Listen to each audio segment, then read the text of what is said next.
لا حول ولا قوة إلا بالله العلي العظيم حسبنا الله ونعم الوكيل نعم المولى ونعم النصير أعوذ بالله من الشيطان الرجيم بسم الله الرحمن الرحيم الحمد لله الذي يؤمن الخائفين وينجي الصالحين ويضع المستكبرين ويهلك ملوكا ويستخلف آخرين والصلاة والسلام على رسول ثقلين محبوب رب المشرقين والمغربين جد الحسن والحسين نبينا سيدنا بالقاسم محمد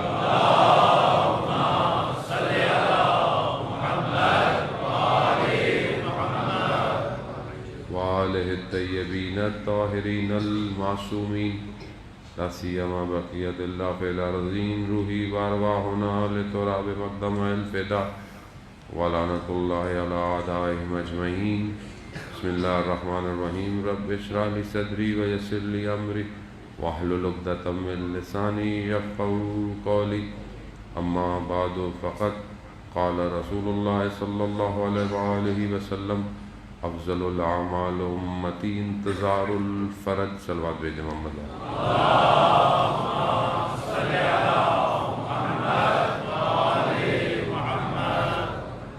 ہماری گفتگو بہرحال چند دنوں میں جو توفیق ہوئی وہ یہی تھی کہ کربلا مقدمہ ظہور ہے کہ ہم کربلا کو سمجھیں اور کربلا کے اس پورے واقعے کو مختلف زاویوں سے دیکھیں اور اس کو آج کے معاشرے پر تحلیل کریں اور پھر اپنے آپ کو دیکھیں کہ ہم کہاں کھڑے ہوئے ہیں۔ یہ جو مارکا ہے، یہ مارکا میں نے آپ کو پہلے بھی عرض کیا کہ یہ مارکا کوئی حادثہ چھوٹا موٹا نہیں تھا، اتفاقاً ہونے والا واقعہ بھی نہیں تھا۔ کربلا جو ہے وہ پری ڈیزائن تھا، پہلے سے اسے ڈیزائن کیا گیا تھا۔ خدا کا نمائندہ بہتر جانتا ہے کہ کس طرح قوموں کو بیدار کرنا ہے، اسی حساب سے اس نے کربلا کو سجایا اور کربلا تک پہنچے امام۔ اگر یہ واقعہ وہیں رہ جاتا یا دب جاتا تو آج واقعاً کسی کو پتہ بھی نہیں ہوتا اسلام کیا ہے اور اسلام کی اصل شکل کیا ہے۔ اور یہ جو آج تھوڑے بہت یزید لعین کو اچھا کہنے کے چکر میں ہے، یہ اگر نہ ہوتا اس طرح جس طرح ہوا ہے تو وہ ان کی طرح، ان کی زبانوں کی طرح وہ واقعاً امیر ہوتا۔ اس کی وجہ یہ ہے کہ جب گلی گلی کوچوں کوچوں محلوں میں ملکوں میں جب امام حسین کا ماتم کیا گیا ہے تو دنیا کو پتہ چل گیا کہ یزید کتنا بڑا لعنتی تھا۔ اسی لیے یہ بڑا ضروری ہے، جیسے آپ کہیں کہ بھائی گھر میں کر لو، آرام سے کر لو، کیوں کرو؟ کیوں کریں آرام سے؟ جب ہم بھی مسلمان ہیں، ملک میں رہنے والے ہیں، جب غیر مسلم ملک میں رہنے والے لوگ جو حکومت مسلمانوں کی بھی نہیں ہے، وہ جب جلوس کے پرمٹ دیتی ہیں، وہ جب آپ کو اپنی مین سڑکوں پہ نکلنے وہ کہتی ہیں نکلو، اور وہ سب دیکھتے ہیں کہ معاملہ کیا ہے، کیا معاملہ ہے، کیا ہے، تو بہرحال وہ ان کی ذمہ داری ہے، جو وہاں رہتے ہیں ان کی ذمہ داری ہے کہ امام حسین کے درس کو جو ان کی زبان ہے اس میں اس کو سمجھائیں۔ تو بہرحال یہ ضروری ہے کہ جب آپ باہر نکلتے ہیں، اور بہرحال علماء اکرام اس کی تاکید بھی کر رہے ہیں مسلسل کہ اربعین امام حسین علیہ السلام آ رہا ہے، تو آپ چہلم میں جو بھی آپ کے مرکزی جلوس ہیں جہاں پہ بھی ہوتے ہیں وہاں پر اپنی شرکت کو جو ہے وہ واجب قرار دیں، یعنی واقعاً وہاں پہنچیں اور دنیا کو دکھائیں، نہیں کہ یہ دکھائیں دنیا کو یہ دکھانے کے لیے کہ ہم بہت بڑی طاقت ہے، دنیا کو پتہ ہے ہم کتنی بڑی طاقت ہے، دکھانے کی ضرورت نہیں ہے آپ کو، دنیا کو پتہ ہے آپ طاقت ہے، اس لیے تو آپ سے گھبراتا ہے وہ۔ اگر آپ کو نہیں پتا ہوتا اسے تو اسے کیا فرق پڑتا تھا، آپ کچھ بھی کرتے رہو. اسے پتہ ہے کہ یہ جو ہے وہ کروڑوں کی تعداد میں جمع ہو سکتے ہیں ہر سال اس سرزمین پر جہاں 61 ہجری میں ایک امام آیا تھا. کروڑوں کی تعداد میں اس کے لیے آ سکتے ہیں، تو جو ابھی ان کا امام ہے وہ آ گیا تو یہ کتنی بڑی تعداد میں باہر آ جائیں گے. یہی انہیں خوف ہے. بہرحال اس کو سمجھنے کی کوشش ہے بابصیرت ہو کر اور اپنے عقل اور خرد کے ساتھ اپنے ملک کے مسائل کو اور انٹرنیشنل پلاٹ کو انڈرسٹینڈ کرتے ہوئے کہ فرقہ واریت کی آگ کو جو ہے وہ ہوا دی جا رہی ہے اور لوگ بک جاتے ہیں، ہر جگہ بکتے ہیں. تاریخ یہ گواہ ہے کہ لوگ ہمیشہ سے بکتے رہے ہیں. تو ہمیں اپنے آپ کو دیکھنا ہے کہ سازش کیسی ہے، آپس میں لڑوانے کی سازش کیسی ہے. اس میں ہم اپنے آپ کو، اپنے جذبات کو قابو میں رکھیں، کنٹرول کریں. کوئی ایسی بات، کوئی ایسی چیز نہ کریں جس سے اس فرقے واریت کو ہوا ملے. تو بہت لوگوں کو ساتھ لے کے چلیں.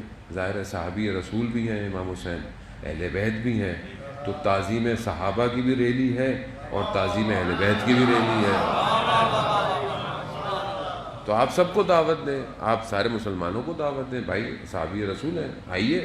اب جو یزید کو اچھا کہہ رہا ہے یقیناً اس نے صحابی رسول کے خلاف اہانت کی ہے، ان کو ان کے توہین کی ہے نعوذ باللہ، اور اہل بیت کی بھی انہوں نے خدا نہ خواستہ. تو کم از کم اتنا تو حق بنتا ہے نواسہ رسول کا کہ آئیے، باہر نکلیے، سب جمع ہوں اور امام حسین کا چہلم منائیں. یہ پیغام آپ دیں پوری دنیا کو، لوگوں کو دعوت دیں، حسینیت کا درس دیں اور اس ایک نقطہ اشتراک پہ جمع کریں. ایک وجہ اشتراک ہے اور وہ ہے آخری امام. وہ سب کا ہے اور وہی آئے گا ان سب کو ختم کرے گا. دعائے نطبہ جو یقیناً ہم لوگ پڑھتے ہیں اور آج بھی یقیناً ہم نے اس کا مطالعہ کیا ہوگا. دعائے نطبہ میں امام کے لیے جملہ ہے کہ کہاں ہے وہ جو ان تفرقوں کو اکھاڑ پھینکے گا. وہ وہی ہے جو ان فرقوں کو ختم کرے گا اور کوئی بھی نہیں ہے ان فرقوں کو ختم کرنے والا. تو ہمیں اس کی طرف بڑھنا ہے. جان محترم، ہماری جو گفتگو چل رہی ہے وہ اس عالم میں ایک نجوہ ہو رہا ہے، ایک سرگوشی ہو رہی ہے. سورہ مجادلہ میں پروردگار یہ بیان کرتا ہے کہ شیطان نجوہ کرتا ہے. جب بھی تھوڑے سے لوگ جمع ہوتے ہیں آپس میں سرگوشیاں کرتے ہیں، ایک دستور اخلاقی ہے اس کے اندر کہ مثلا اگر چند لوگ بیٹھے ہوئے ہیں تو 2 لوگ کان میں بات نہ کریں، خامخواہ اس کے ذہن میں غلط بات جاتی ہے. تو یہ دستور اخلاقی ہے. لیکن وہ قرآن جو کہہ رہا ہے کہ شیطان جمع ہو کر نجوہ کرتا ہے، سرگوشی کرتا ہے، اور خدا کہتا ہے کہ جہاں تم 3 ہو چوتھا میں ہوں، جہاں تم 5 ہو چھٹا میں ہوں. یعنی جو بھی تم نجوہ کر رہے ہو وہ کس لیے ہے؟ تم گناہ کروانا چاہتے ہو، تم دشمن ہو، تم معصیت رسول کرنا چاہتے ہو.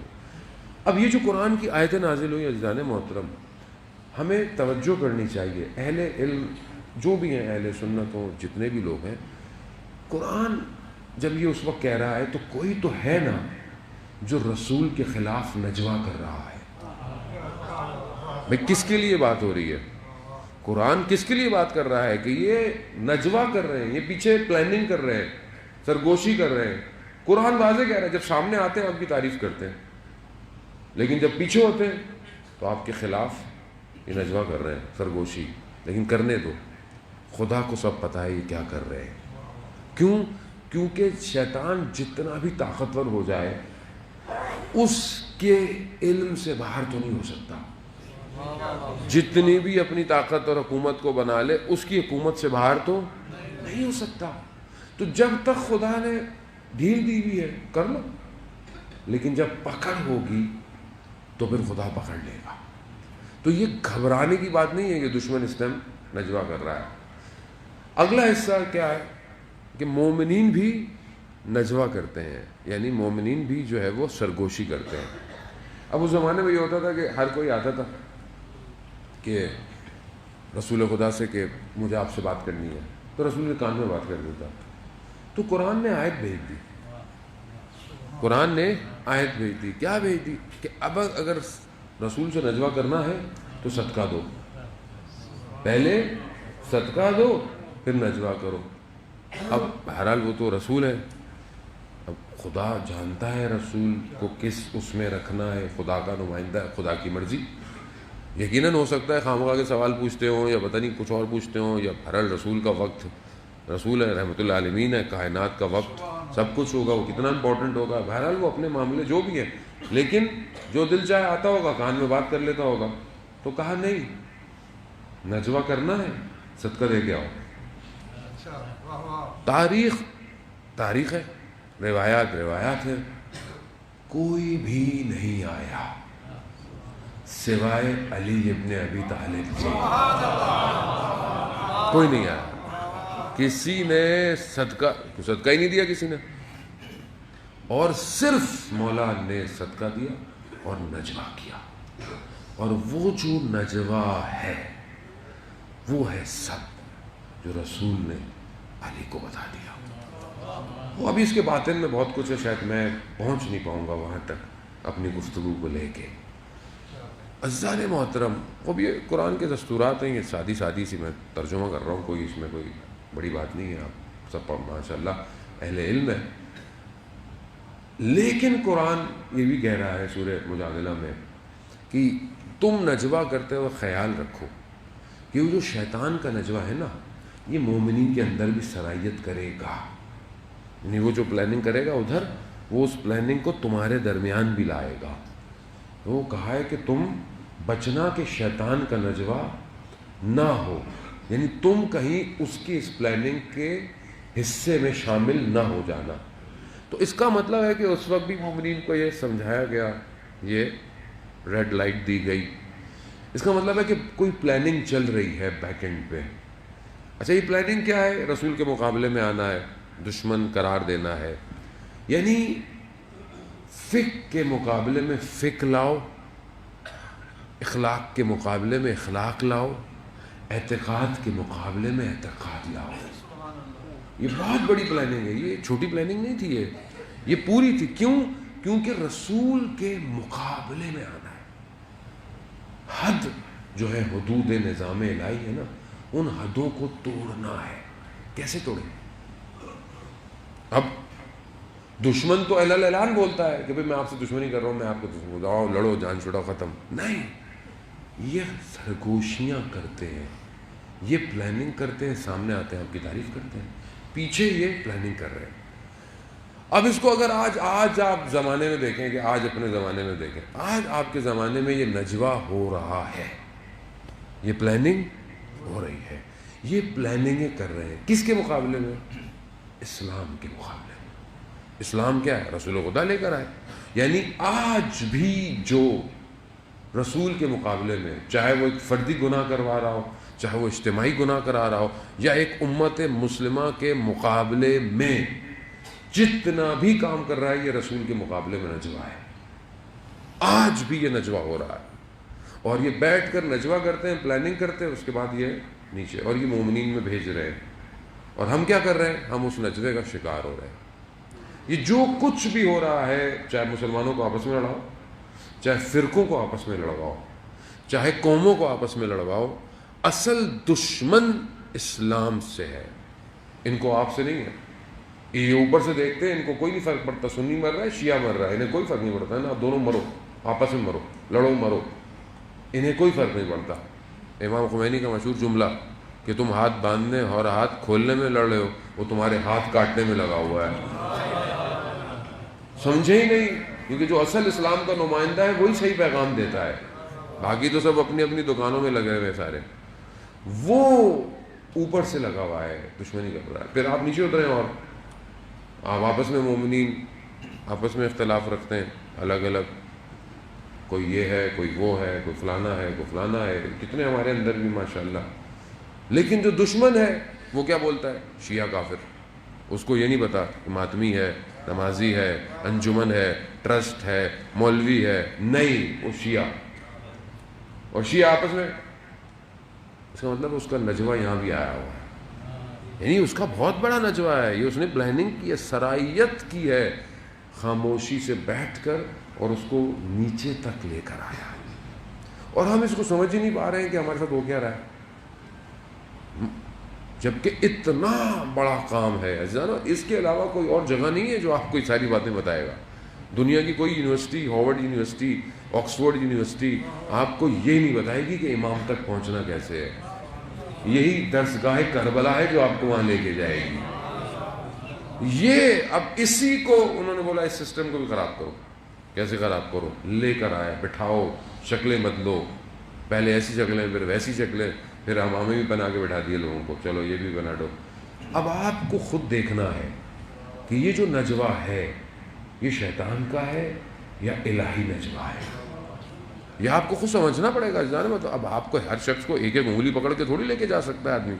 تو آپ خود باعقل ہیں جب آپ اپنی زندگی کے باقی معاملوں میں اتنے سمجھدار ہیں کہ کونے والا پلاٹ نہیں لینا، فلانا پلاٹ نہیں لینا، ایسٹ نہیں لینا، ویسٹ نہیں لینا، کھڑکی یہاں کھلنی چاہیے، وہاں نہیں کھلنی چاہیے، ہوا یوں نہیں آئے گی، وہاں نہیں آئے گی، یہ گلی چھوٹی ہے، یہ گلی چوڑی ہے، یہاں تو اتنے آپ لگے ہوئے ہیں، اور آخرت کے پلاٹ میں کوئی فکر نہیں ہے ہماری. وہاں آپ کیسے لے کے جائیں گے؟ کچھ کریں گے تو ملے گا پلاٹ. تو کیوں نہیں ہم اتنے سنجیدہ دین کے معاملے میں؟ دین صرف مسجد میں تھوڑی ہے، دین آپ کی پوری زندگی میں ہے. دین آپ کے ہر گھر میں، کام میں، بزنس میں، ہر چیز میں آپ کے. عزیزان محترم، ابھی جو اس ٹائم جو سب سے بڑا جو خطرناک نجوہ ہے اور وہ اپنی شکل بدل چکا ہے، اور وہ ہے یہ سائبر ورلڈ، کہ جو اس نے اس پوری سائبر کو کریٹ کیا ہے، اور اس میں وہ پیچھے بیٹھ کے نجوہ کرتا ہے، اور یہ پلیٹ فارم اس کا اپنا ہے، یہ اس نے بنایا ہے.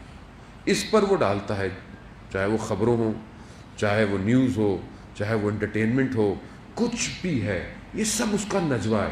وہ پیچھے بیٹھ کے پلاننگ کرتا ہے قوم کو برباد کیسے کرنا ہے، ان جوانوں کو گناہ کیسے کروانا ہے، ان کے اعتقاد کیسے چینج کرنے ہیں، ان کا کلچر کیسے تبدیل کرنا ہے، ان کی خواتین کو گھروں سے باہر کیسے نکالنا ہے. یہ نجوہ کرتا ہے، وہ پیچھے نجوہ کرتا ہے، اور اس نجوے کو وہ ڈالتا ہے اس پلیٹ فارم کے اوپر. 24 گھنٹے نیوز چینلز یہ جو خبریں دے رہا ہے، یہ جو پوری دنیا کا آپ کو پتا ہے کہ 96 سے 95 سے زیادہ یہ پورا سوشل میڈیا، پورے دنیا کے چینلز، پروڈکشن کمپنیز صرف چند کمپنیوں کے ہاتھ میں ہے، چند کمپنی. اور ساری وہ کمپنیاں کس کی ہیں؟ یہودیوں کی. وہ نجوہ کر رہے ہیں بیٹھے ہوئے پیچھے، انہوں نے خریدا ہوا ہے. یہاں ہمارے ملکوں میں ہر جگہ اس کے تاثرات ہیں، چاہے آپ اپنے اینکروں کو دیکھ لیں، ادھر دیکھ لیں. آپ ان کا شور تو دیکھیں، نجوہ کیسا شور ہوتا ہے. مایوسی پہلا کام ہے شیطان کا. مایوس کر دو. مثلا آپ کے ملک میں، اگر ملک میں آپ دیکھتے ہیں چیزیں کیا ہے، کچھ نہیں ہو سکتا. ہمارے یہاں کچھ نہیں ہو سکتا، ہم لوگ ناکام ہیں، ہمارے یہاں سب فیل ہے، کوئی اچھا کام نہیں ہے، سب یہ برائی، وہ مسئلہ، یہ مسئلہ، وہ مسئلہ، یہ مسئلہ. آپ کہتے ہیں یار سارے مسئلے ہمارے پاس ہی ہیں، جو اچھے کام ہو رہے ہیں وہ دکھاتے نہیں ہیں. اگر آپ کو یا آپ کو موٹیویٹ تو کریں، پروموٹ تو کریں. چلے مشکل تو ہر جگہ ہے دنیا میں، کہاں نہیں ہے مشکل، تو آپ مشکل کا حل دیں. نہیں، کیونکہ نجوہ کہیں اور ہو رہا ہے، اور ان کے کانوں میں سرایت کیا جاتا ہے. ہر آدمی استعمال ہے. یہ دنیا کے سارے چینل جو 24 گھنٹے چلتے ہیں اس ٹائم، یہ سب یعنی یہ بعض جو آپ کہتے ہیں اخلاقی برائی چیزیں جو ہوتی ہیں وہ حرام ہیں. یہ جو نجوہ ہے یہ حرام سے بھی بڑھ کر ہے. یہ جو قوموں کو برباد کر رہا ہے، تباہ کر رہا ہے، جو چاہتا ہے وہ دکھاتا ہے، جیسے چاہتا ہے وہاں سے لے کے جاتا ہے. اور اس سے اب یہ پورا پلیٹ فارم آپ فیس بک، انسٹاگرام، یوٹیوب، سب کس کا ہے؟ سب ان کا ہے. جو دل چاہے، اور ہمیں پتہ ہی نہیں ہم استعمال ہو رہے ہوتے ہیں. جیسے ابھی مثال کے طور پر ابھی حالات اچھے نہیں ہیں، مناسب نہیں ہیں، آپ اتحاد کی بات کریں، لیکن ہمارے میں سے کچھ لوگ لان تان بھی کر رہے ہیں، پوسٹیں بھی ڈال رہے ہیں، یہ بھی کر رہے ہیں. جو لوگ پاکستان میں نہیں بیٹھے وہ زیادہ کر رہے ہیں. ان کو نہیں پتا کہ ان کی حرکتوں کی وجہ سے یہاں کوئی مومن شہید ہو جاتا ہے، کسی کے اوپر مشکل ہو جاتی ہے، کسی کے اوپر پریشانی ہو جاتی ہے، کسی کو فرق نہیں پڑتا. کیوں؟ کیونکہ اس نجوے کا شکار ہے وہ. یہ اس کا ہے. یہ اگر آپ اس کو الہی استعمال نہیں کریں گے آپ اس کا شکار ہو رہے ہیں. آپ سمجھ ہی نہیں رہے ہیں کیا ہو رہا ہے دنیا میں. فیس بک جو ہے وہ اتنا اپلوڈ مانگتی ہے، آپ اتنے پتہ نہیں کتنے ملین پکچرز، کتنے ملین چیزیں ڈیلی اپلوڈ ہیں فیس بک پہ. کس کی جگہ ہے؟ کہاں ڈیٹا سیف ہوتا ہے؟ یہ سارا فری اپلوڈ ہے. موبائل کا میموری کارڈ خریدنے جائیں چھوٹا سا 200-300 روپے کا آتا ہے. اتنا ڈیٹا فری میں اپلوڈ ہو رہا ہے. کہاں اپلوڈ ہو رہا ہے؟ کون آپ کو جگہ دے رہا ہے؟ دنیا کے کتنے سرور کہاں رکھے ہوئے ہیں؟ سارے سرور کس کی ہے یہ اسپیس؟ کون ہے جو آپ کی عادتوں کو دیکھ کر آپ کے اوپر ٹیسٹ کرتا ہے چیزوں کو؟ آپ کی لائکس دیکھ کر آپ کے لیے چیزیں ڈیزائن کرتا ہے. مگر آپ کو سمجھ میں نہیں آتا. آپ 2 چیزیں لائک کریں، آپ کے فیس بک پہ، یوٹیوب پہ سائٹ پہ وہی اشتہار آنا شروع ہو جائیں گے. کیوں؟ آپ بعض اوقات بولتے بھی نہیں ہیں، آپ صرف گئے ہوتے ہیں کسی جگہ پر، اس جگہ کی لوکیشن کی وجہ سے ایڈ آنا شروع ہو جاتے ہیں آپ کے. کیسے آ رہے ہیں؟ خود نجوا کر رہا ہے، وہ محنت کر رہا ہے. وہ بچے کے ہاتھ میں موبائل دیں، ٹیبلٹ دیں، نہیں ریسرچ. بچے کو شکل دیکھ کر، بچے کی آواز سن کر ایڈ چینج ہو جاتے ہیں. اس بچے کے حساب سے کمرشل آتا ہے. آپ اپنے ہاتھ میں وہی گیم کھیلنا شروع کر دیں، آپ کو دیکھ کر کمرشل چینج رہے گا. کیوں؟ وہ فیس ریکگنیشن کر رہا ہے. آپ نے، ہم تو خود ہی دیتے ہیں نا بھائی، وہ موبائل تو دیکھیں میرے منہ سے کھل جاتا ہے. وہ آپ کے سارے فیس فیچر لے رہا ہے، آپ کی فنگر پرنٹس، آپ کی ساری چیزیں اس نے ڈیٹا لے لیا ہے. ایک ایک شخص کی انفارمیشن اس کے پاس. وہ آپ کی ساری انفارمیشن رکھتا ہے. آپ سے بغیر پوچھے وہ آپ کی باتیں ریکارڈ کرتا ہے، وہ آپ کی ویڈیو ریکارڈ کرتا ہے. وہ نجوا کر رہا ہے. کیوں؟ کیونکہ وہ بہت بڑے معرکے کے لیے تیار ہے. بہت بڑا معرکہ ہونے والا. کربلا بہت بڑا معرکہ تھا، اب اس سے بڑا معرکہ ہونے والا ہے دنیا کے اندر. آسان ہے، آپ سمجھتے ہیں. یہ جو آپ کو روڈوں میں عجیب عجیب سی شکلیں لوگ نکلے ہوئے باہر مل رہے ہیں آج کل، یہ نجوا ہے ان کا. یہ انہوں نے نجوا کہیں کیا ہے، اس کے اثرات یہاں ہو رہے ہیں. یہ دکھا رہا ہے یہ دجال اپنی فوج پوری دنیا میں جمع کر رہا ہے. اور کیا ہے؟ مطلب حسین کے مقابلے میں اگر کوئی آئے تو کون ہوگا؟ کون ہوگا؟ آپ سمجھو، امام حسین علیہ السلام کے مقابلے میں کوئی آ رہا ہے، کون ہوگا؟ یعنی اسی نظام کو آج کا نظام لے کر آپ کے سامنے لا رہا ہے. جمع ہو رہے ہیں یہ، انہوں نے پورے خطے میں جمع ہو رہے ہیں. آج دیکھیں آپ، کتنے اسلامی ملک جو ہیں وہ غاصب حکومت کو قبول کرنے کو تیار ہو گئے ہیں. کہاں تک پہنچ گیا ہے؟ ادھر بھی پہنچ گیا. یعنی اب بچا ہی کیا جب آپ کا خانہ کعبہ بھی ان کے پاس چلا جائے گا. کہاں پہنچ گیا ہے یہ؟ یعنی اپنا دائرہ لے کر قریب آ رہا. اسے پتا ہے کہ معرکہ یہی ہونا ہے. ہم غفلت میں ہیں، ہم سو رہے ہیں، ہمیں نہیں پتا. لیکن اسے پتا ہے کہ ان کا آخری آئے گا مکہ میں. مکے کو گھیرو، تنگ کرو. کیوں؟ جب مکہ ہمارے کنٹرول میں ہوگا تو وہ آ کے کیا کرے گا؟ وہ اکیلا کیسے آئے گا؟ یہ پوری طاقت دے رہا ہے. وہ اس پورے خطے کو اس نے اپنے کنٹرول میں لینا ہے. عزیزان محترم، وہ کچھ بھی کر لے، وہ کچھ بھی کر لے. اس نے گھیرا تنگ کیا تھا اس وقت بھی پوری اسلامی حکومتوں سے، سارے گورنروں کو خرید کے، سب کو خرید کے اس نے پوری کوشش کی تھی کہ بس یہ چند لوگ ہیں، اگر نہیں مانتے تو گردن ہٹا دو. 2 تو ادھر ادھر ہو گئے، لیکن یہ ایک، کیونکہ اللہ کا نمائندہ تھا، یہ نہیں ہوا. یہ وہاں لے آیا، یہ ان کو بھی لے آیا. یہ سمجھے کہ سب معاملہ ختم ہو جائے گا، لیکن اس نے ایسا کام کیا کہ آج تک قومیں بیدار ہیں. اور یہ پیغام دے دیا کہ جب بھی عالم اسلام میں اگر یزیدیت جیسا وائرس آئے گا تو یہی ایک ایسا سافٹ ویئر ہے ولایت علی ابن ابی طالب کا کہ اس وائرس کو دور کر دے گا.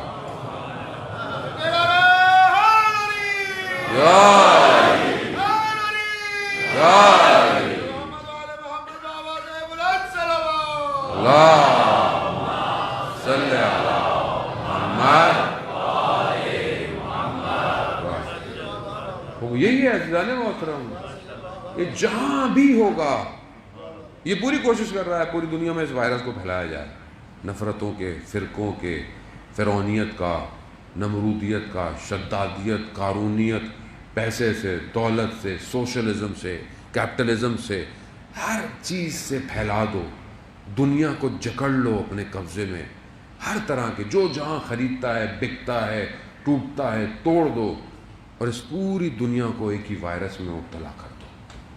لیکن یہ بھول گیا کہ یہاں پر تم کچھ بھی کر لو، تمہارے سارے نجوے خدا سن رہا ہے، تمہارے سارے، اور وہ اپنے نمائندے کو بھیجے گا۔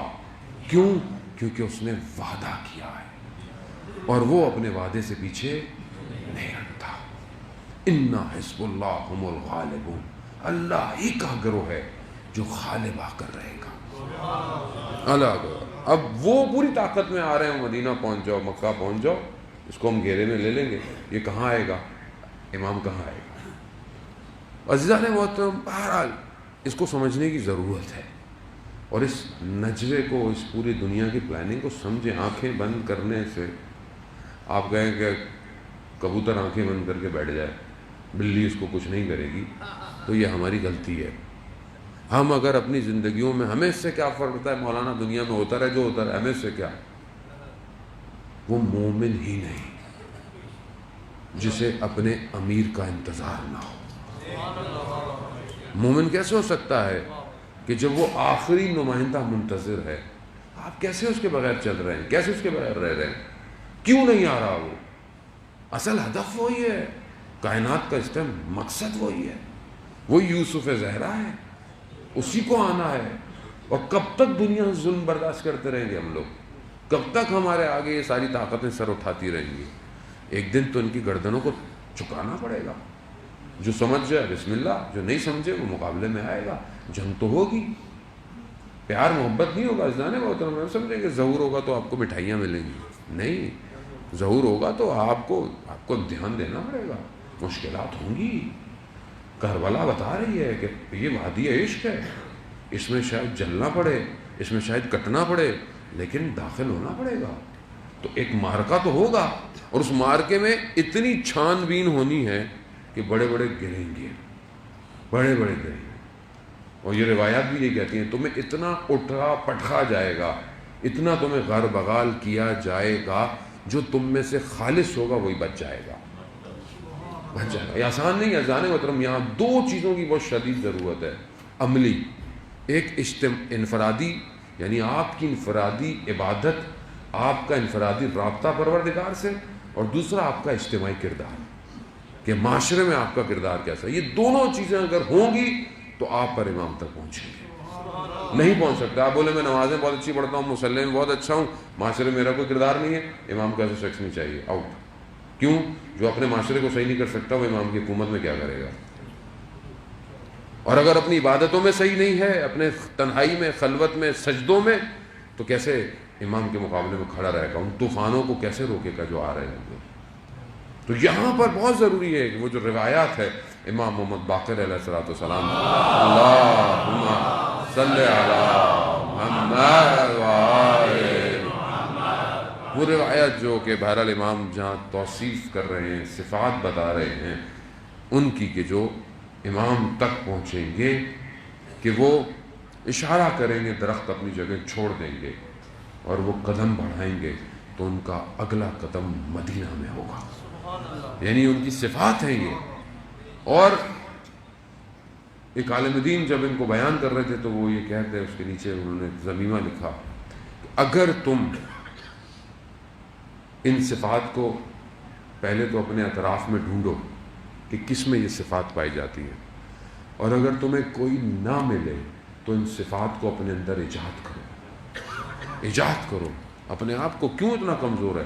تو عزیزان اس حالت میں ہی ہم آگے بڑھیں گے۔ اگر آپ غفلت میں ہو گئے، اگر آپ خدا نخواستہ سو گئے، تو یہ کاروان آئے گا، چلا جائے گا، اور یہ کاروان تیار ہو رہا ہے، اچھی خاصی تیاری ہو چکی ہے اس کی۔ یعنی ایسا نہیں ہے کہ یہ کاروان، خود امام اس کاروان کی رہنمائی کر رہے ہیں، اس عالم غیبت میں سے خود آگے لے کے بڑھ رہے ہیں۔ جب وہ آگے لا رہا ہے تو یہاں سے بھی وہ اتنا دائرہ تنگ کر رہا ہے، تو ادھر بھی جوان ایسے ہیں کہ جنہیں موت تو ویسے بھی کچھ نہیں کر سکتی، اور نہ ہی دنیا کی کوئی طاقت انہیں ان کے قدموں سے ہٹا سکتی ہے، اور اسی طرح یہ علم میں، نالج میں، طاقت میں، پاور میں پرواز کر رہے ہیں، کوئی چیز روک نہیں۔ جب وہ کچھ بنا سکتے ہیں تو یہ اس سے کئی گنا طاقتور چیز بنا رہے ہیں۔ یہ ہمارے اپنے لیے بھی، ہم بھی اسلامی ملک ہیں، اجزار محترم مسلمان ہیں، لا الہ الا اللہ کے نام پر الگ ہوئے ہیں۔ بہرحال آپ کا اچھا خاصا مجمع جو ہے وہ آرمی کا بھی ہوتا ہے، فوج کا بھی ہوتا ہے، ڈیفینسو بھی ہوگا، کرنل بھی ہوگا، جنرل بھی ہوگا، لوگ بھی ہوں گے، سپاہی بھی ہوں گے، ڈیفینس ہیں۔ ہم کہاں ہیں بحیثیت قوم؟ ہماری فوج کہ جو بہرحال دنیا کے نامور دنیا کی فوجوں میں سے ایک فوج ہے، یہ امام زمانہ کے لیے کیا کر رہی ہے؟ سوال ہے۔ مسلمان تو ہیں سارے، خدا نخواستہ فوج میں تو کوئی ہندو نہیں ہوتا میرے خیال میں، یا تو میری نالج نہیں ہے، ہوگا بھی تو شاید کچھ ہوگا، کرسچن بھی ہو سکتا ہے، اگر کرسچن بھی ہو تو حضرت عیسیٰ کا تو انتظار کر ہی رہا ہوگا، لیکن زیادہ تو مسلمان ہی ہیں۔ تو بحیثیت مسلمان ہم امام زمانہ کے لیے کیا تیاری کر رہے ہیں؟ یا تو ہمارا ایمان نہیں ہے، اگر ہمارا ایمان ہے، مسلمہ عقائد ہیں، اہل سنت کی مسلمہ عقائد ہیں کہ امام کا ظہور ہوگا، تو ہم بحیثیت ایک اتنی بڑی آرمی، اتنی بڑی طاقت جو خدا نے ہمیں دی ہے، نعمت دی، صلاحیت دی، ہم امام زمانہ کے لیے کیا کر رہے ہیں؟ یہ ہماری ذمہ داری ہے جانے مطلب روز قیامت تو میں خدا کو جواب دینا ہے، نہ مجھے جواب دینا ہے، نہ کسی اور کو جواب دینا ہے، لیکن خدا کو تو جواب دینا ہے۔ مسلمان تو ہیں ہم لوگ، جب مسلمان ہیں تو خدا کو جواب دینا ہے کہ ہمیں تمہیں اتنی طاقت دی تھی، ہم نے تمہیں اتنی صلاحیتیں دی تھیں، تم نے امام زمانہ ہمارے آخری حجت کے لیے کیا کیا؟ کیا کر رہے ہو اس ٹائم دنیا میں؟ کتنا تم زمینہ فراہم کر رہے ہو کہ کل تم امام سے ملو گے جا کے، یا خدا نخواستہ امام کے مقابلے میں آؤ گے؟ یہ سوالیہ نشان ہے عزیزان محترم۔ یہ نہ اگلے سال سے مجھے مجلس پڑھنے سے منع کر دیں، یہاں پہ صلوات بھیج دیں محمد صلی اللہ محمد۔ دیکھیں ہم تو سرباز امام زمان ہیں، ٹھیک ہے، ہمیں تو امام کی نوکری کرنی ہے، ٹھیک ہے، اب جو امام کی نوکری کرے گا ہم اس کو سر آنکھوں پہ، لیکن ہم جو امام کے مقابلے میں آئے گا عزیزان محترم، تو پھر کس کربلا پہ روئے، کس کربلا پہ گریہ کیا؟ تو جب اللہ نے صلاحیت دی ہے، اتنی طاقت دی ہے، تو اس کو اللہ کی راہ میں خرچ کریں، نہ کہ دنیا کی راہ میں خرچ کریں۔ کس چیز کا خوف ہے؟ کس چیز کا خوف ہے؟ مرنے کا خوف ہے؟ وہ مرتا تو ہے ہی نہیں ہمارے یہاں، ویسے ہی شہید ہے، اور شہید کو قرآن کیا کہہ رہا ہے کہ تم گمان نہ کرو، گمان نہ کرو کہ جو اللہ کی راہ میں مارا جا رہا ہے، بلکہ بل احیاء، بلکہ زندہ ہے، عند ربہم یرزقون، اللہ کے نزدیک رزق پا رہا ہے۔ تو ہم ہر فیلڈ میں ہوں، چاہے بہرحال ہم ایجوکیشن میں، آئی ٹی میں، کسی میں جانے ہو، ہمیں محنت کرنی ہے۔ ہمیں جب ہم خدا کی خاطر، امام کی خاطر بڑھیں گے تو ہمیں علم بھی عطا ہوگا، ہمیں یہ ساری چیز، اگر ہم امام کی خاطر نہیں بڑھیں گے تو پھر شیطان کا نجوہ ہوگا اور شیطان ہی کا علم عطا ہوگا۔ جب شیطان کے ماننے والے اتنی ٹیکنالوجیاں بنا رہے ہیں، دکھا رہے ہیں، ہمیں یوں دکھا رہے ہیں، تو ہم نہیں بنا سکتے؟ کیوں نہیں بنا سکتے؟ اس کی ٹیکنالوجی کھوکھلی ہے ساری، کیوں؟ کہ اس کے پیچھے بیٹھنے والے کا ایمان، عقیدہ نہیں ہے۔ ہمارے والا جو ہوگا اس کے پاس ایمان بھی ہوگا، عقیدہ بھی ہوگا، عبادت بھی ہوگی، بندگی بھی ہوگی، تو وہ کہاں لے کے جا رہا ہے اپنے آپ کو؟ کیا اس مقابلے میں لایا ہے کہ ہم امام کے لیے تیار ہیں؟ عزیزان محترم، ہمیں اس طرف سوچنا چاہیے۔ دیر کر رہے ہیں ہم ظہور میں، ہم خود دیر کر رہے ہیں، جو ہم آمادہ نہیں ہیں۔ روز جمعہ ہے ویسے بھی بہرحال، اور متوقع ظہور کا دن تھا جو کہ گزر گیا، اور امام آج بھی نہیں آیا۔ میں نے کیا کیا آج امام کے لیے؟ یہ میں اپنے آپ سے سوال کروں، آپ نے کیا کیا؟ آپ خود اپنے آپ سے سوال کریں کہ آج ہم نے امام کو کتنا یاد کیا؟ صبح سے کون سا ایسا کام کیا جو صرف امام کے لیے ہو؟ جمعے کا دن تھا نا، ہفتے میں ہر دن آپ کو پتہ ہے ایک معصوم کا ہے، چند معصومین کا ہے، کسی کا ہے، جمعے کا دن امام کا دن ہے، ایک دن ہفتے میں امام کا دن ہے۔ اچھا ہونا تو یہ نہیں چاہیے، ہونا تو یہ چاہیے ہر روز، ہر لمحہ ہم امام کو یاد کریں۔ حقیقت تو کربلا یہی کہتی ہے، لیکن ایک دن ہفتے میں ہے تو اس ایک دن میں بھی ہم نے اپنے وقت کے امام کو کتنا یاد کیا، کتنا یاد کرنا چاہیے تھا۔ آیت اللہ شمس الدین اپنی کتاب میں بیان کرتے ہیں کہ اصل لوگ اکثر سوچتے ہوں کہ میں بہت زیادہ آیت اللہ شمس الدین کی کتاب سے حوالے دیتا ہوں. مسئلہ یہ ہے کہ 40 جلد تقریباً کتاب ہے ان کی 40 والیومز پہ, تو وہ میں پڑھ ہی نہیں پا رہا پوری. تو جتنا میں اس میں سے پڑھتا ہوں میں ظاہر ہے انہیں کا ہی نام لوں گا ظاہر ہے. تو انہوں نے اتنی ساری چیزیں بیان کی ہیں کہ ابھی تک ختم ہی نہیں ہو رہی. پچھلے 2-3 سال تو مجھے ہو گئے, اور ابھی ان کی پتہ نہیں 100 اور پرنٹ پہ لگی ہوئی ہیں.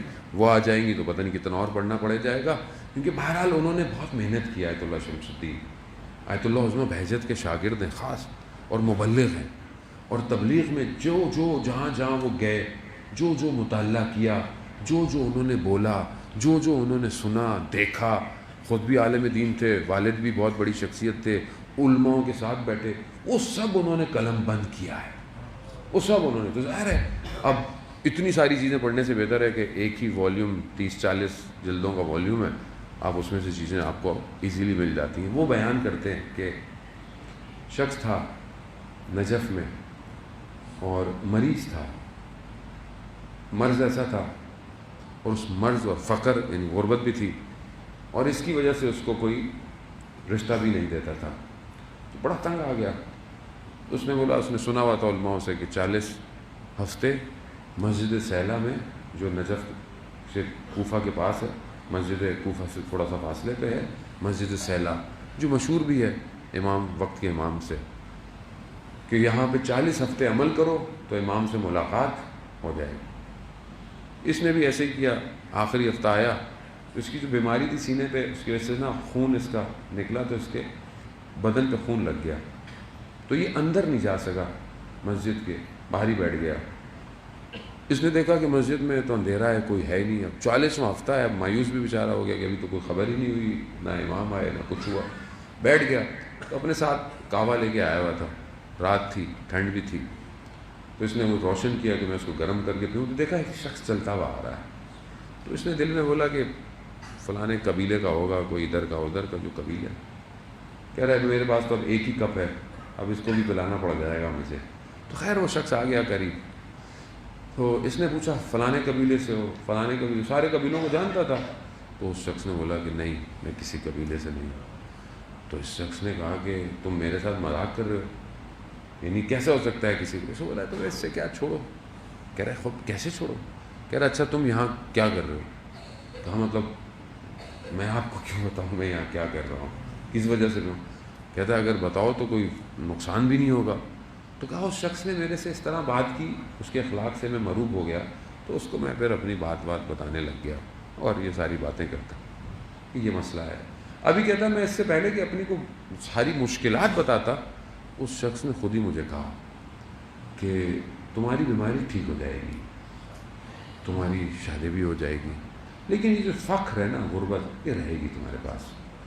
کہہ رہا میں سمجھا نہیں. پھر میں نے اٹھا, میں نے کہا میرے ساتھ چلیں زیارت پہ, حضرت عمار کی زیارت ہے وہاں پہ, عمار یاسر کی, اور پھر مسجد کوفہ حضرت مسلم کی زیارت. تو کہا میرے ساتھ چلیں. تو میرے ساتھ چلتے چلتے باتیں کرتے ہوئے گئے.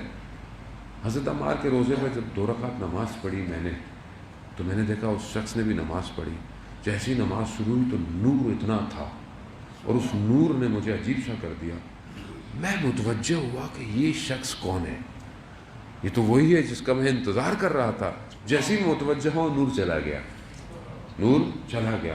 اب میں اپنے آپ سے شرمندہ کہ میں نے کس طرح بات کی امام سے, کیسے بات کی. میں نے بڑا گریہ کیا, میں نے مولا معاف کر دے, مجھے غلطی ہو گئی.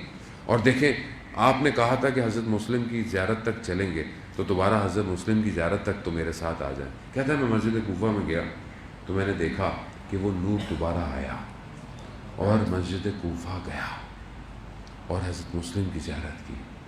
کہا اس کے بعد میری بیماری ٹھیک ہو گئی, میری شادی بھی ہو گئی, لیکن وہ فقر میرے ساتھ رہا. عزیزان محترم, امام, ہم اپنی حاجتوں کے لیے امام کو پکارتے ہیں, یقیناً پکارتے ہوں گے, لیکن میرے خیال میں جو مجھے محسوس ہوتا ہے, میں آپ کو نہیں کہہ رہا, شاید میں جس طرح اپنی حاجتوں میں بھی امام کو پکارنا چاہیے نا, وہ بھی نہیں پکارتا.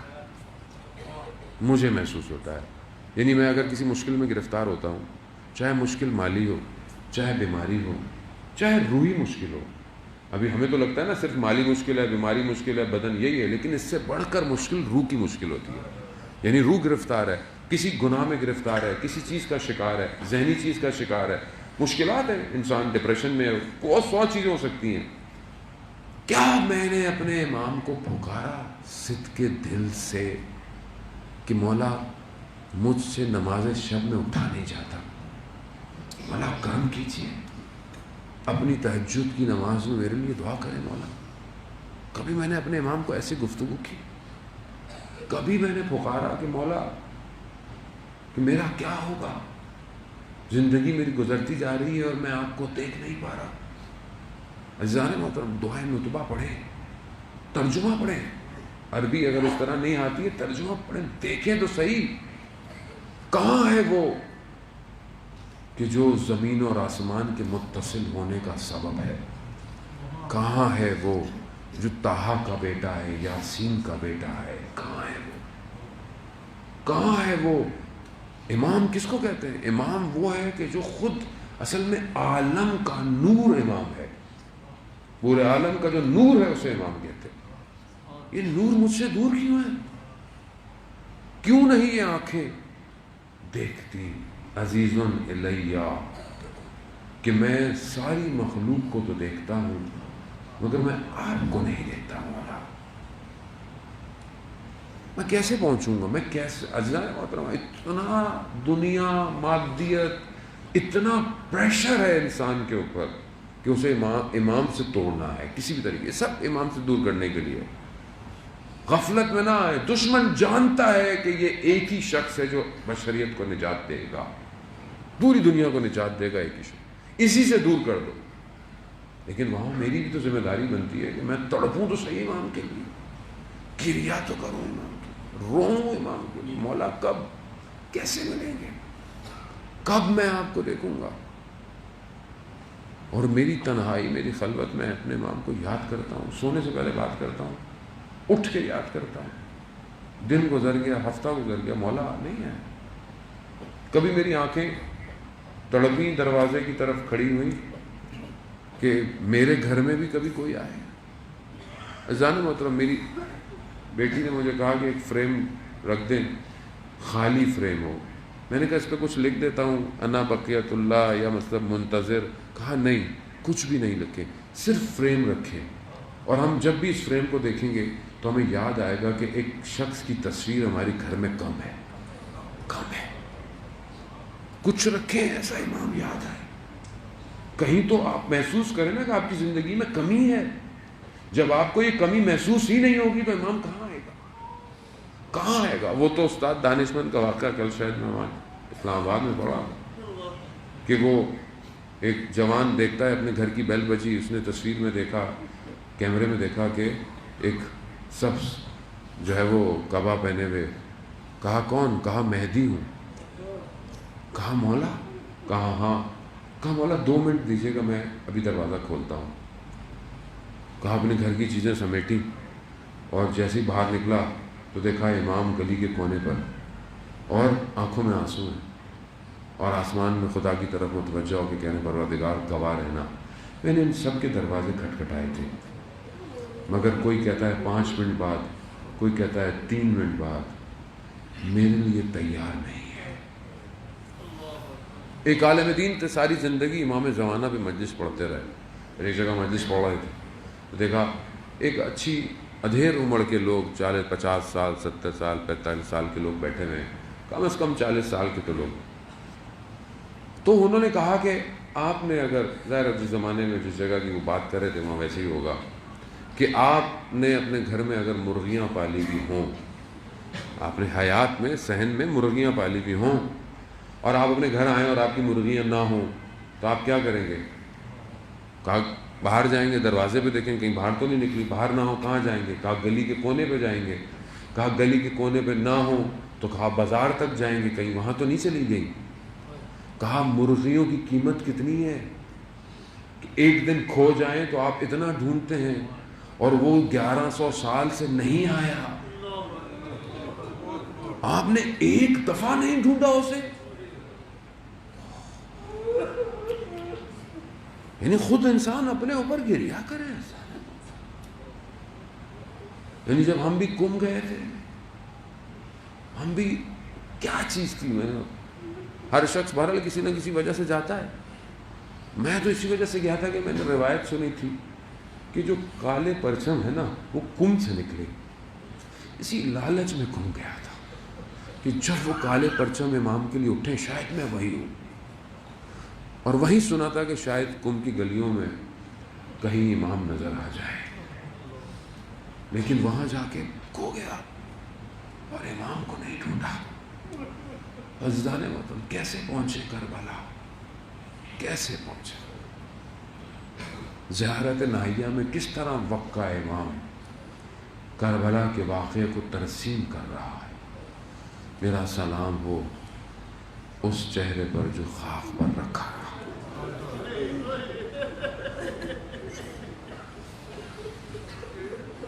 ایک ایک کر کر امام نے سلام دیا.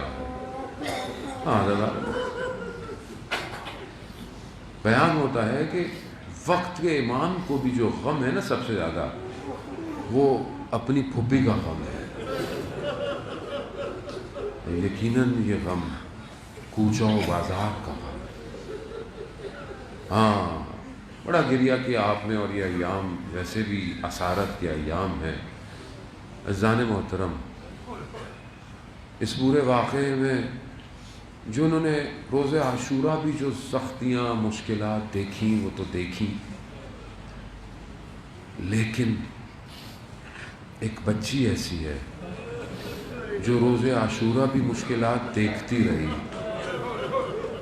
اور اس کے بعد اس کی مشکلات میں اور اضافہ ہو گیا.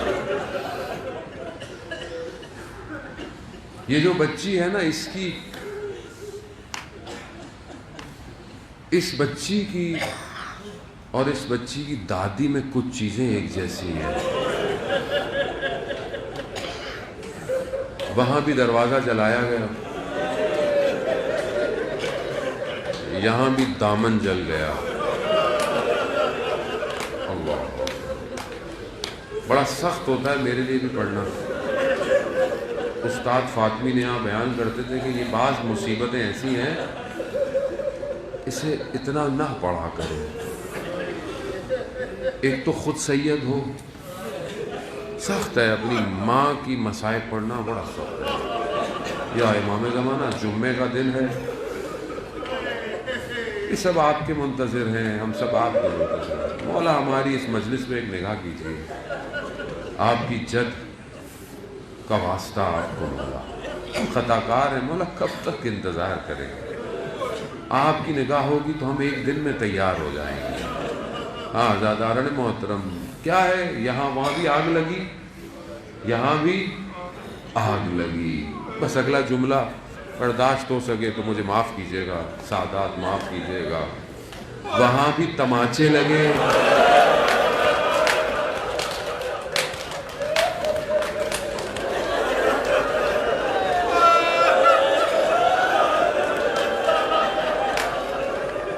یہاں بھی تماچے لگے.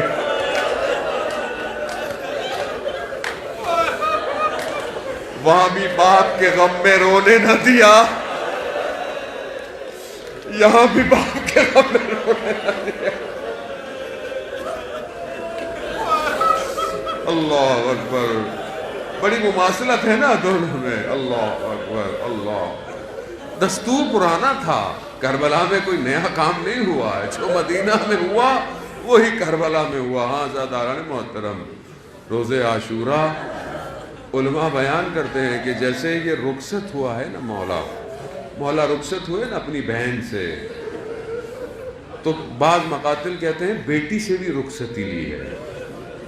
کیسے لی ہے؟ بہرحال بعض مقاتل کہتے ہیں کہ بہرحال امام نے بچی کو اپنے آغوش میں لیا, نہ جانے کیا کہا ہوگا, کیسے. مقتل خاموش ہیں, ہو سکتا ہے یہی کہا ہو کہ بیٹا آپ سب سے پہلے ہمارے پاس آئیں گی. اللہ اکبر. لیکن جملے ہیں بچی کے مقتل کے اندر. کیا ہے؟ بچی جو صبح سے دیکھ رہی ہو کہ جو گیا ہے واپس نہیں آیا, اب باپ بھی جا رہا ہے, بابا بھی جا رہا ہے. اسے پتا ہے, بچی نے اتنا ضرور کہا, کہتے ہیں مقتل کہتا ہے بچی نے کہا بابا اگر ہو سکے تو ہمیں مدینہ واپس چھوڑ.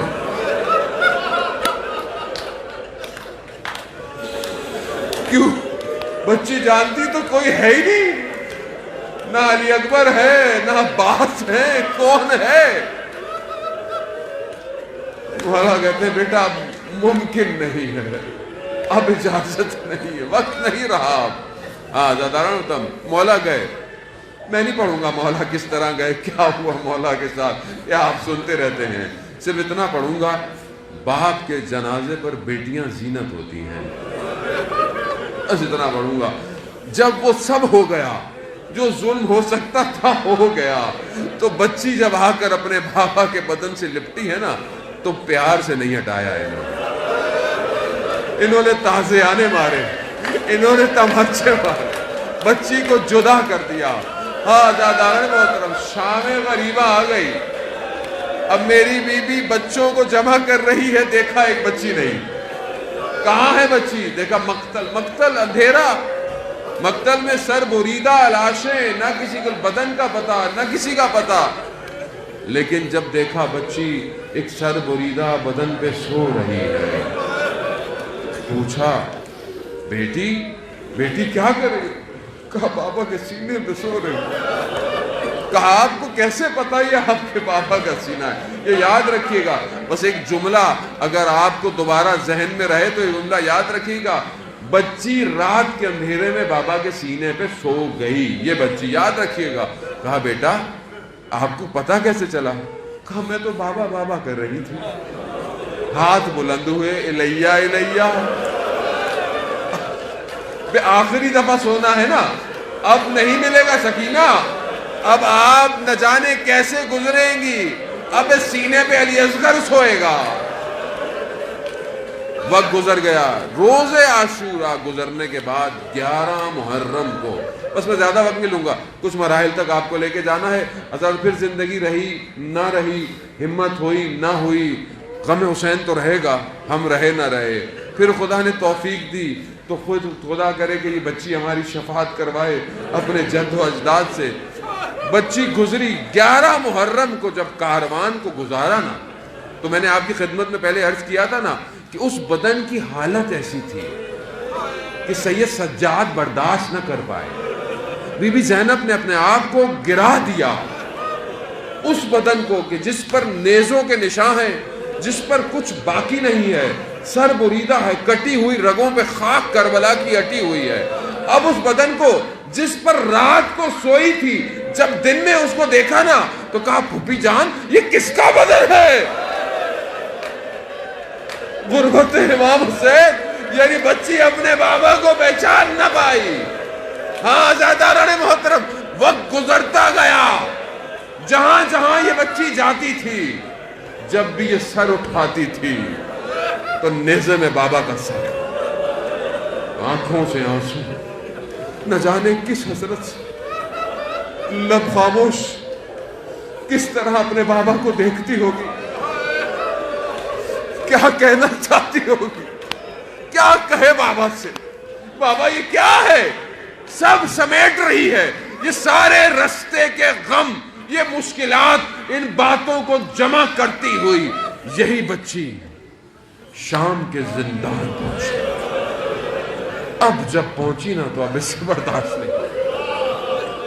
بابا بابا بابا، جب بابا بابا کیا نا تو یزید لعین تک آواز پہنچی. معاملہ کیا ہے؟ کہا بچی بابا کو پکار رہی ہے.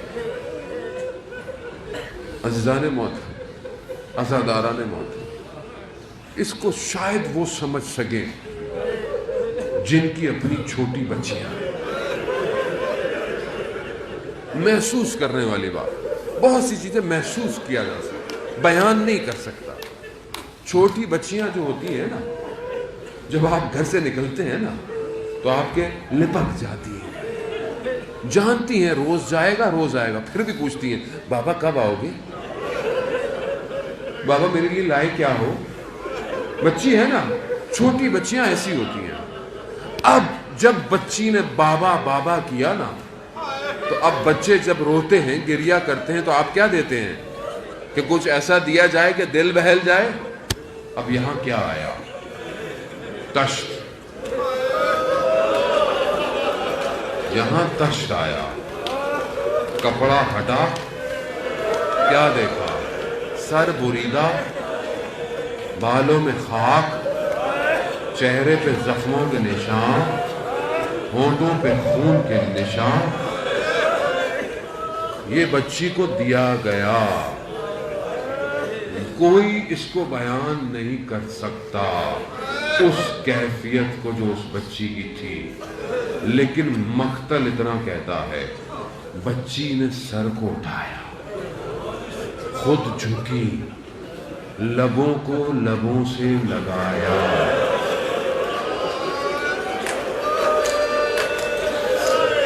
اب جو رستے کے غم تھے نا، اب بولنا شروع ہو گئی. من الذی، بابا کہاں تھے؟ بابا خیموں کو آگ لگی کہاں تھے؟ بابا تماشے لگے کہاں تھے؟ بابا تازے آنے لگے کہاں؟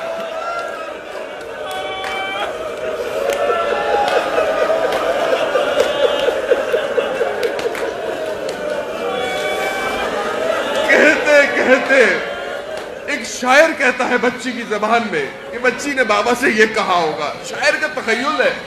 کیا کہتا ہے؟ بابا، اس شہر کا قانون عجیب تھا، اس شہر کا قانون عجیب تھا. یہ یتیموں سے پیار نہیں، تماچے مارتے.